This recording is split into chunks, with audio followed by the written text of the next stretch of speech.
Bon, salut la gang. Je fais un petit live là, ça fait un bout que je ne vous ai pas parlé, là. Je vais vous parler de quelque chose là. Ces derniers temps, là, je trouve qu'il y a un petit laisser-aller là, au niveau du professionnalisme, là. Je veux réitérer certains points, là. C'est vraiment important d'être professionnel en tout temps. Je vais vous donner des exemples, là. La première des choses, c'est de connaître ses règlements. Il faut absolument que vous connaissiez vos règlements. J'ai fait un résumé que vous pouvez trouver dans l'onglet Fichier du groupe des arbitres. Mais sinon, là, le livre des règlements, il est sur le site de DeckBoss. C'est important de le lire si vous ne les connaissez pas par cœur, vos règlements. Parce que c'est la seule affaire que vous avez à savoir, c'est les règlements. Après ça, vous pouvez être arbitre. Vous pouvez aller sur la surface. OK? Puis, il faut jamais être trop confiant dans nos affaires. OK? Oui, la confiance chez un arbitre, c'est bon.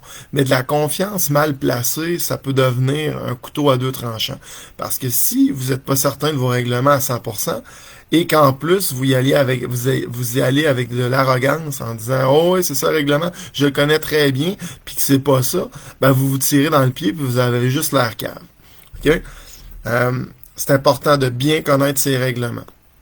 Si vous avez des questions, vous pouvez toujours m'écrire, puis je vais les dire. Puis si jamais il y a de quoi, vous pouvez même l'écrire sur le groupe, je vais vous le dire. Mais vous pouvez commencer en privé, puis si je sens que c'est un besoin général, je vais l'envoyer sur le groupe.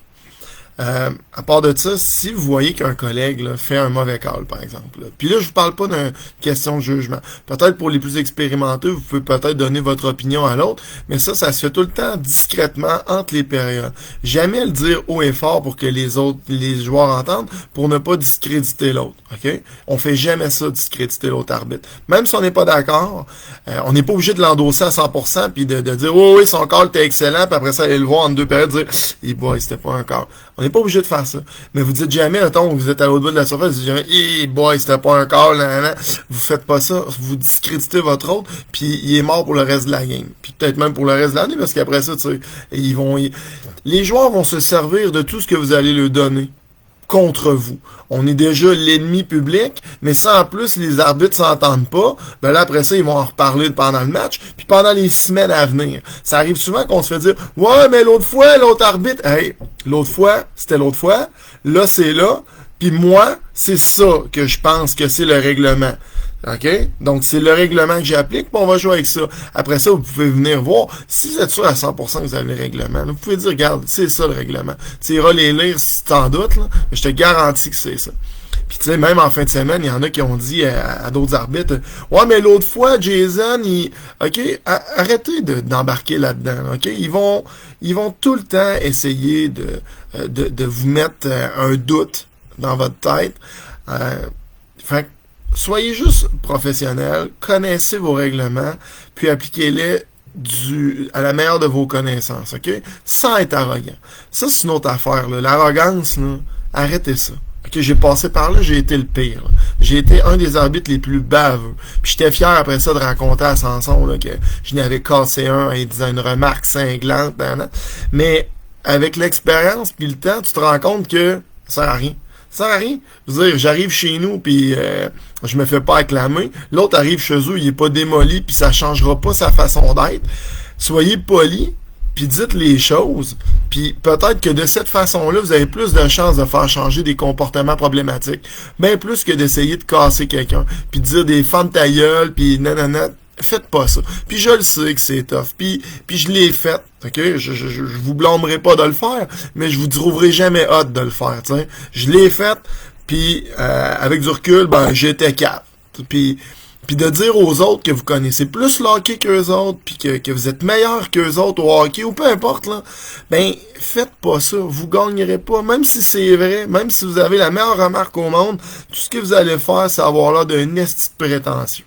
Donc, essayez de rester poli puis donner des pénalités. Fait que si quelqu'un là dit tu l'échappes, ref, donne-lui un antisportif.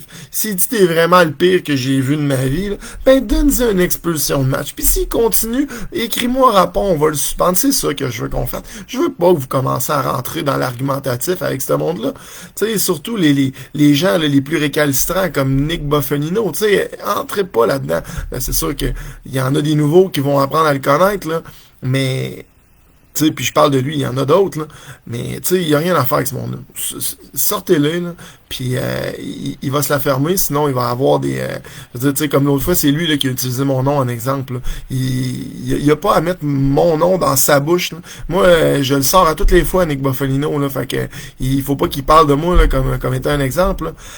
Donc, je veux pas qu'on parle de lui, là. J'en ai rien à foutre, là. J'ai rien contre ce gars-là en tant que tel, là. C'est juste un problème sur une surface de hockey. Pour tous ceux qui l'ont vu, vous le savez.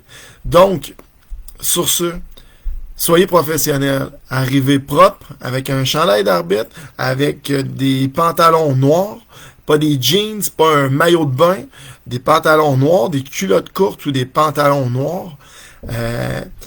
Puis faites le travail du mieux que vous êtes capable de le faire. Puis n'hésitez pas si vous avez des questions. Puis si à un moment donné, là, un joueur là, vous pose une question, puis là vous êtes vraiment embêté, là, ben dites-lui ce que vous pensez, puis venez après ça en parler avec un autre arbitre ou avec moi ou avec peu importe. OK, il n'y a pas de honte à ne pas savoir. OK, le livre des règlements est incroyablement gros, lourd, c'est tough de tout savoir. Puis même moi, des fois, ça arrive. Ça arrive rarement, mais ça arrive qu'il y a une situation où je suis comme Colin, je suis embêté en Simonac. Surtout dans le mix, par exemple, j'en fais pratiquement jamais. C'est le genre d'endroit où je peux me sentir un peu moins à l'aise. Donc, fait que je vais en discuter. Puis, je veux dire, j'ai pas de honte à ça. Là. Ça me dérange pas. Je veux dire, au contraire, c'est dans le but de m'améliorer. Puis le match d'après, on va le savoir, puis je vais l'appliquer. Puis après ça, là, quelqu'un va en parler. Je dis, wow, là, regarde, là, on a pris le temps de regarder. Là. C'est exactement ça. Tu iras voir de ton côté, puis tu vas te rendre compte de la même affaire que moi. Le livre des règles va être revu là, probablement à l'hiver. Plus à l'automne. Je vais prendre le temps là, de regarder ça. Il y a quelques affaires qui sont un petit peu nébuleuses. Là, fait que je vais m'organiser pour qu'on remette ça droit, qu'on remette ça clair. Je veux pas un livre de 80 pages flou. J'aimerais savoir quelque chose d'une 30-40 pages extrêmement clair et précis, qui ne laisse pas place à l'interprétation. Puis ensuite, ben, je pourrais remettre le résumé à jour, mais le résumé va être à jour parce que moi, le résumé, je l'aime bien. C'est le genre de règlement que j'aime, donc c'est de même que je risque d'appliquer les règlements. OK? Donc, c'est tout ce que j'avais à dire, je pense. Là. Soyez professionnels. Puis tu sais, même sur le groupe, là, soyez donc professionnels sur le groupe aussi. Ça me tente pas, là, des petites chicanes. Là. Je vous trouve pas hot, là, non plus. Là. Si je veux rire, là, je vais aller voir un bon show d'humour. Là. Je vais pas venir me loguer sur la page des arbitres puis regarder une petite chicane. OK?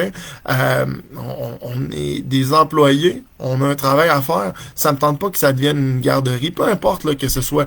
Je veux qu'on soit professionnel, qu'on discute d'un règlement entre adultes. Moi, ça me fait plaisir. Mais qu'on s'ostine de quelque chose. Là.